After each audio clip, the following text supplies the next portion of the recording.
Ashama akkam jirtu kabajamtoota hordoftoota qophii Oromiyaatu Yuunifoor nagayaaf jaalallii tokkummaan bakka jirtan hundumaatti hunduma keessaniif yaa ta'echaa guyyaa har'aas odeeffannoowwan gaggabaaboo biyya keessaa fi biyya alaa isiniif qabadheen dhiyaadheera. Odeeffannoowwan kanneen keessaa muraasnis lakkoofsi namoota koronaa vaayirasiitiin qabamanii Itoophiyaa keessatti meeqarra ga'eera kan jedhu, wantoota baay'ee nama ajaa'ibsiisan sadii sababa dhibee dhukkubaa koronaa vaayirasii irraa wal qabatee akka sadarkaa addunyaa irratti mudachaa jiru maal kan jedhu kan ilaallu ni ta'a. Gara Saawudiitis odeeffannoon nama gammachiisu waan jiruuf innis maal akka ta'e kan ilaallu ni ta'a. Lammiiwwan Itoophiyaa Dubaay irraa yookiin karaa Dubaay dhuftaniif illee of eeggannootti akeekkachiisni isiniif qophaa'eeru ni jira. Karaa fayyaatiin namoonni hedduun mana ooluu irraa wal qabatee balaa gara biraatiin akka hin saaxilamneef mana keessa yeroo turruu fi moobaayila yookiin kompiitara keenya yeroo fayyadamnu maal gochuu akka qabnu, lakkoofsi COVID-19 akka sadarkaa addunyaatti maal fakkaata kan jedhuu fi kanneen biroo isiniif qabannee waan dhiyaanneerruuf odeeffannoowwan kunneen hundi isaaniiyyuu barbaachisoo waan ta'aniif laayikii fi sheer gochuu, akkanumallee tamsaasni kun guyyaa guyyaatiin dafee akkasiin qunnamuuf sabskraayib gootanii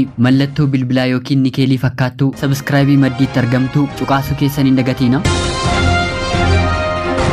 Egaan kallachumaan gara odeeffannoo bal'inaa guyyaa har'aatti yeroon isin dabarsu, akkuma armaan duratti Dr. Liyaa Taaddasee gabaasaniin sa'aatii 24 keessatti guyyaa har'aa namoota 442 qorannoon kan gaggeeffameef yeroo ta'u, isaan keessaa namoota 9 keessatti vaayirasiin kun argameeti jira. Kan kanaan duraan walitti dabalamee Itoophiyaa keessatti namoonni 65 dhibee kanaan qabamaniiru jechuudha. Hundi isaaniiyyuu seenaa imalaa kan qaban yeroo ta'u, 7 lammiiwwan Itoophiyaa, 1 lammii Hindii, 1 immoo lammii Eritiraati. Isaan kana keessaa 5 Dubaay irraa gara Itoophiyaa kan seenan yeroo ta'u, lamni Turkirraa, 1 Ingilizirraa, 1 immoo Ameerikaarraa gara Itoophiyaa kan seenanii fi bakka yeroof turtii keessa warra turan keessaa ta'uu Dr. Liyaan himaniiti jiru. Kanaan duratti lammeen bakka qofaa tursiisamuu keessa warra turan keessaa tokko fooyya'insa agarsiisuun nama tokko qofaatu kutaa yaala qofaa keessa akka jiru Dr. Liyaan armaan duratti gabaasaniiti ni jiru. Dhibee dhukkuba koronaa vaayirasii yookiin COVID-19 wal qabatee haalonni jireenyaa fi wantoonni garaagaraa akka sadarkaa addunyaatti jiramaatii ni jiru. Kanaan wal qabatee wantoota nama ajaa'iban sadii isiniif qabadheen dhiyaadhu keessaa inni tokkoffaan jaalalleewwan kanaan dura wal lolan yookiin walitti bu'anii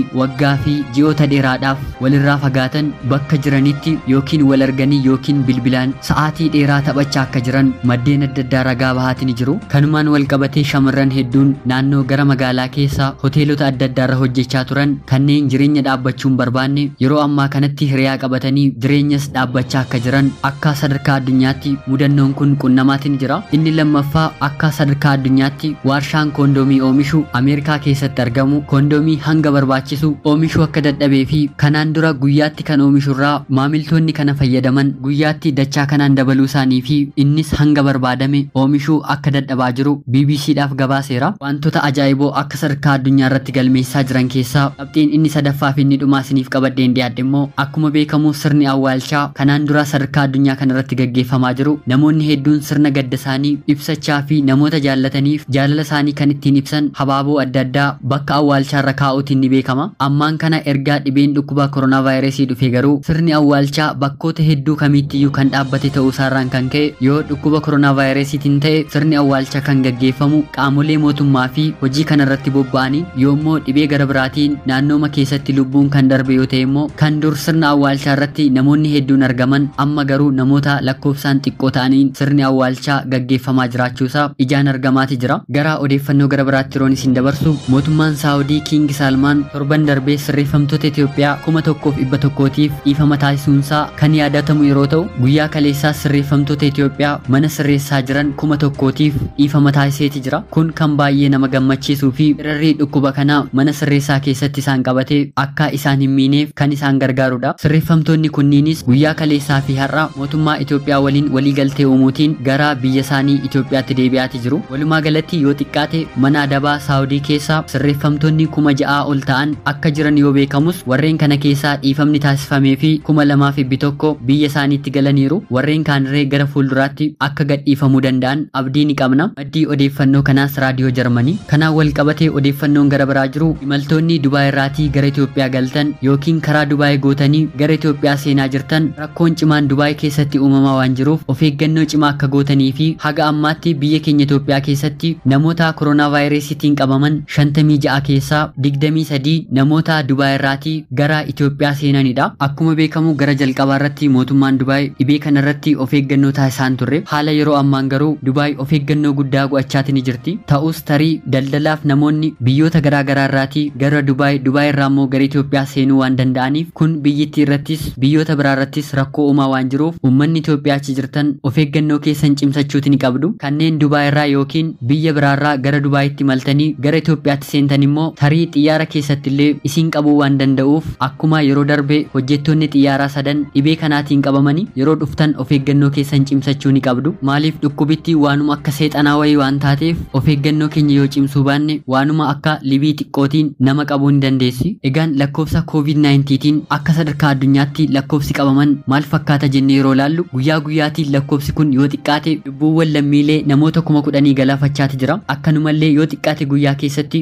namoota 100,000 oliitiin dhibeen kun qabachaatiin jira. Kanarrattis akka sadarkaa addunyaatti magaalli yeroo ammaa lakkoofsa hedduutiin qabamuun sadarkaa tokkoffaarra jirtu magaala New Yorkidha. Kunis kamisa kaleessaa qofa New York keessatti namoonni dhibee kanaatiin qabaman 10,000 yeroo ta'an walumaa galatti namoonni dhibee kanaatiin New York keessatti qabaman 159,937 ta'aniiru. Biyyoota akka Ispeenii fi Xaaliyaaniitiin lakkoofsaan qabamuutiin New York caalteetti argamti. Haa ta'uutii garuu lakkoofsi lammiilee lubbuun isaanii darbanii Ispeenii fi Xaaliyaaniin gaditti argamti. Lakkoofsi waliigalaa sadarkaa addunyaas kan agarsiisu walumaa galatti haga ammaatti lammiileen dhibee kanaan qabaman miliyoona 1,600 darbaniiti jiru. Namoonni lubbuun isaanii darbe immoo 95,800 darbaniiti jiru. Namoonni dhibee kanarraatii guutummaa guutuutti fayyanii gara fayyaa isaaniitti deebi'an immoo 357 ta'aniiti ni jiru. Akka biyyaatti Ameerikaa keessatti lammiileen 468 ol yeroo qabaman lubbuun isaaniis kan darbanis 16,700 ta'ee jira. Lakkoofsaan kan qabamanii fi lubbuuwwan lammiilee hedduu kan abde sadarkaa jalqabaarra kan jirtu haga ammaatti Ameerikaadha. Biyyoonni kanneen akka Ispeen, Xaaliyaan, Jarmanii fi Firaans Ameerikaatti aananii argamu. Egaan odeeffannoo gara biraatti yeroon isin dabarsu jaartiin ganna 103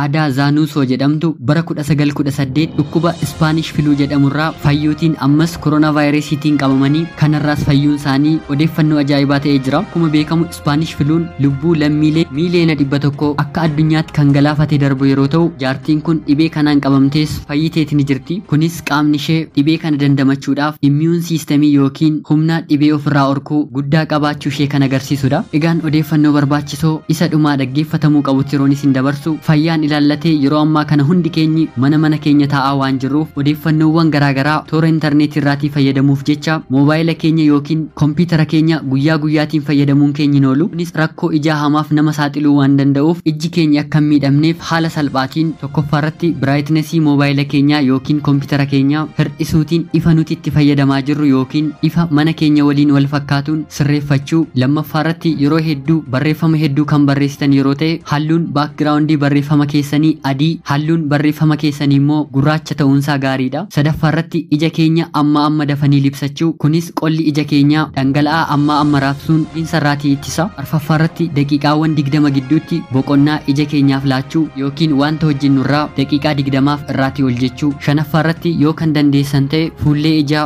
mana yaalaatii ajajamu kompiitaraaf kan ta'u qopheeffachuu. Ja'affaarratti ifa karaa foddaa manaatiin galurraa iskiriinii kompiitara keenyaa yookiin moobaayila keenyaa balaqqeessisee gara ija keenyaa akka hin finneef iskiriinii keenya foddaarraa achi galagalchuu. Kanaa fi kan kana fakkaatan gochuun ijji keenyi sababa kanaatiif akka hin saaxilamneef irraatii of eeggachuu ni dandeenya. Kanaan wal qabatee yeroo mana turru ammas hedduun keenyi teenyii fiilmii ilaaluu yookiin waan tokko dubbisuu waan amaleeffachuu dandeenyuuf gidduutti kaanee socho'uu yookiin sochii qaamaa dalaguun baay'ee barbaachisaadha. Kunis qaama keenyaaf kan inni fayyadu dandeettii dhukkuba loluu qaama keenyaa ni dabala. Ulfaatinni qaamaallee garmalee akka hin daballe ni taasisa. Dhukkuboota onnee hedduu fi dhiibbaa dhiigaa ittisuu fi akkanumallee ni fooyyessa. Warreen maatii qabdaniif walqunnamtii saalaa ga'umsaa fi gammachuutiin raawwachuuf ni gargaara. Hirriba gahaallee akka nuti rafnu ni taasisa. Sammuun dhiphachuu ni hir'isa. Dandeettii waa yaaduu keenya ni dabala. Araada adda addaallee akka dhiisnu nu gargaara. Ofitti amanummaa keenya ni dabala. Akkanumallee dadhabuu lafee keenyarraa waan nu eeguuf sochii qaamaa mana keessatti raawwachuun fayyaa keenyaa fi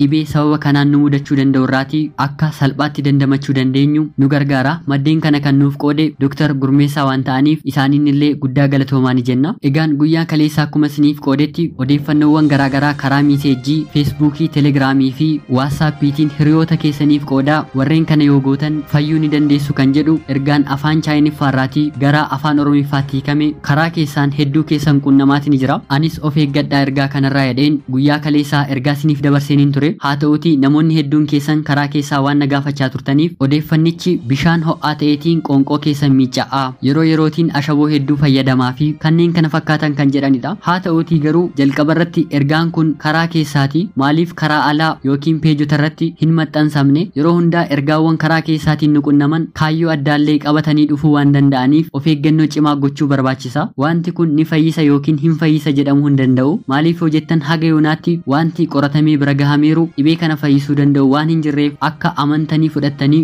of eeggannoowwan godhaa jedhamee ajaja nuu kenname irratti akka hin laaffisne kabajaan isin gaafachuun barbaada. Kunis namoonni harka hiqachuu, walirraa siqanii deemuu fi kanneen kana fakkaatan akka isaan hin gooneef duubatti deebisuuf ergaa baheeru waan ta'eef hadaraa keessan odeeffannoo kana akka hin fudhanne haga dhaabbanni fayyaa addunyaa qorichi kun dhibee kana yaaluuf gargaara jedhee gubbaatii gadi raabsutti obsaan eega. Sanarra garuu wanta jedhamne gochuu fi bakka jirrutti akka amantaa keenyaan kadhannaa yoo goonetu baheessa dheedhee yaada. Egaan odeeffannoo sadumaatti yeroon isin dabarsu Taayiwaan daayirektera dhaabbata fayyaa addunyaa Dr. Teediroos Adaaneetiin qeeqaatiin jirti. Akkuma beekamu Dr. Teediroos Adaanee irratti yaalii ajjeechaa fi jechoota sanyummaa maddisiisan hedduun irratti gaggeeffamaa turaniiru. Isaanis mormuu isaaniirraan kan ka'ee fi Ameerikaan Dr. Teediroos Adaaneetiin Chaayinaa deeggarta jechuun mormii akkuma irratti kaasteen Taayiwaan illee Ameerikaa deeggaruutiin dhaabbanni fayyaa addunyaa Taayiwaaniitiin akka biyyaatti hin ilaalu ammayyuu kolonii Chaayinaa jalatti ilaalaa jira balaaleffachaa jira jechuun mormii daayirektera kanarratti kaastee jirti. Ammas akka addunyaatti mormiin Dr. Teediroos Adaanee irratti gaggeeffamaa jiru babal'achaa waan jiruuf dhumni isaa maal akka ta'e hundumti keenyi walumaan kan ilaallu ni ta'a. Egaan kabajamtoota hordoftoota qophii Oromiyaa 24 haga yoonaatti waan na dhaggeeffachaa turtaniif guddaa galatoomaa isiniin jecha qophiin guyyaa har'aaf isiniif qabadheen dhiyaate kana fakkaatti.